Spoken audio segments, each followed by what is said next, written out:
Stephen, you pretty much predicted the moment that we're in. The government ordered flight attendants back to work. They're refusing. What do you think will happen next? Well, this is where things get really interesting. When you take a tool such as Section 107 that's deemed unfair by workers, they're going to push back. And we've seen this afternoon Mark Hancock rip up the back to work order. So Air Canada issued a statement, said they thought they could get flights going again this evening. They said, no, it has to wait till tomorrow evening. And if workers don't show up tomorrow for their flights, they'll issue another statement saying we may get flights running on Tuesday. So it's going to be an interesting couple of days. You mentioned the ripping up of the order. How common is it for a union to defy a federal back to work order? And what could it mean for labor disputes going forward? Well, it's not common, not at all. This is not just defying, however, back to work legislation. This is defying a directive by the minister to the CIRB. In the short term, I think the flight attendants are pretty adamant that they're not happy with being ordered back to work, and there might be a significant number that simply defy the order. Stephen, flight attendants are saying they're fighting for pay that keeps pace with inflation and recognition for unpaid work. But Air Canada says they've been offered a package that would make them the best paid in the country. Are their demands in line with other airline workers? Well, this is the leading carrier of the company. It's supposed to set the pattern for the industry. Talking about a new way of compensating the industry and something that's been well overdue. Air Canada had 10 years of labor peace because they were in a 10-year agreement with flight attendants. And over that time, a lot of issues were built up, and there's a lot of pent-up frustration. So here the chickens have come home to roost.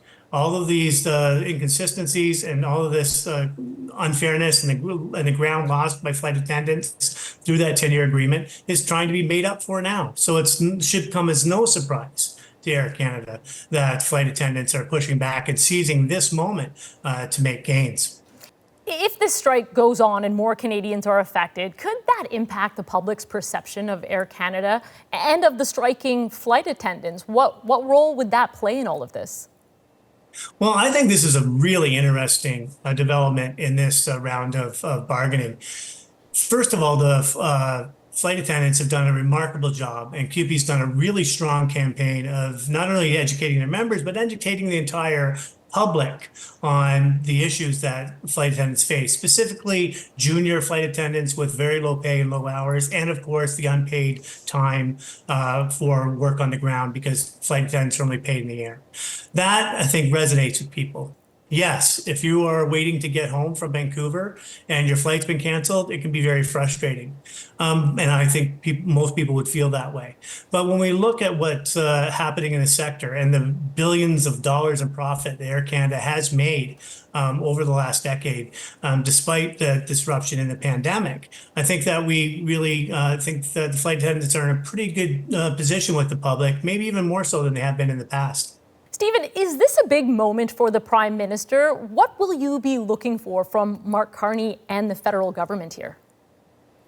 I really think the Prime Minister is at a crossroads with this round of negotiation. It's going to set the tone for how he moves forward, not only with flight attendants and workers at Air Canada, but workers at Canada Post and the broader public service. Mark Carney could come in and maybe pull back the order and try to get both sides of the table and reach a deal to end the strike over the next few days.